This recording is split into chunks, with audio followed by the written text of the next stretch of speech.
Migrants will be restricted from receiving asylum at our southern border unless they seek it after entering through an established lawful process. When President Joe Biden announced the new asylum restrictions earlier this month, he said asylum seekers should use existing legal pathways to enter the U.S. For example, by making an appointment and coming to a port of entry. Make an appointment. Sounds easy. And it is, at least in theory. All you have to do is download the CBP One app on your smartphone, fill out the application, and schedule an appointment. But in practice? The app is famously glitchy. In preparing for this interview, I tried to use the app. I downloaded the app and I tried to make an appointment, and it glitched out. That is Jeremy Young. He's an attorney with Al Otro Lado, a nonprofit law firm that represents migrants with asylum claims. And he says CBP One has even deeper problems that go way beyond just being glitchy. Not everyone has a smartphone. Migrants without smartphones cannot get appointments. Also, the app only comes in 3 languages, so good luck if you do not speak English, Spanish, or Haitian Creole. And using the app is practically impossible for migrants with certain disabilities. For example, people who are blind. What the app does effectively is it precludes these people from the asylum process. The app's biggest problem might be that demand heavily outweighs supply.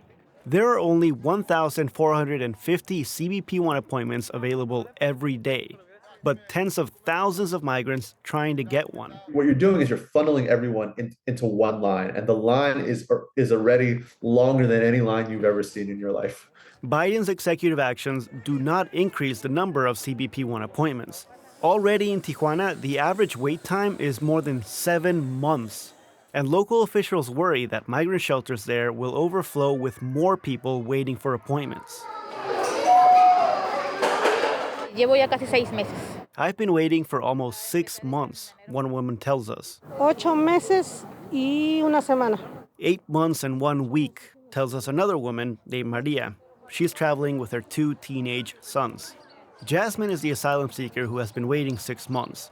She says that the long wait times are taking a toll on everyone's mental health. Aquí en los albergues hay mucha ansiedad, depresión por parte de mujeres, por parte de niños. She says that a lot of the women and children in the shelter are depressed and anxious. Some of the women are experiencing hair loss. Sí, es frustrante. Hay mamás que están quedando calvas, o sea, las que llevan 5 o 6 meses aquí refugiadas. Maria, she started to cry when I asked her how long she's been waiting. Es mucho tiempo esperar. Y nosotros huimos por la inseguridad que hay en Michoacán. Maria says that she decided to flee her home in the Mexican state of Michoacán after a local drug cartel burned her business to the ground and tried to recruit her 2 teenagers. She doesn't feel safe in Tijuana. She's afraid that the cartel will come and find her. Maria has tried to request asylum in person at the legal border crossings, but every time, Border Patrol agents just keep turning her back, telling her to use the CBP One app. Nos dicen que tenemos que pasar legalmente, pero pues también si legalmente no se puede, ¿qué podemos hacer? Maria says she wants to follow the legal process, but she's starting to lose hope. And she's not alone. Officials in Tijuana say CBP One's long wait times actually contribute to illegal crossings.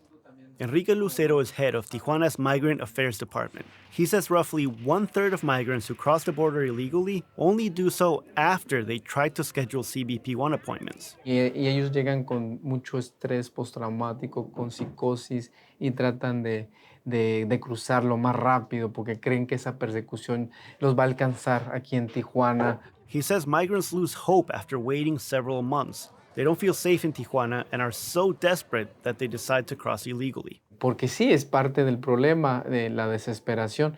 Lucero believes that forcing more migrants to use the app without increasing the number of appointments could intensify the same crisis that Biden is trying to solve. Si vas a imponer esta medida, pues aumenta las citas de CBP One, ¿no? Last week, several immigrant advocacy groups filed a lawsuit to block the new rules.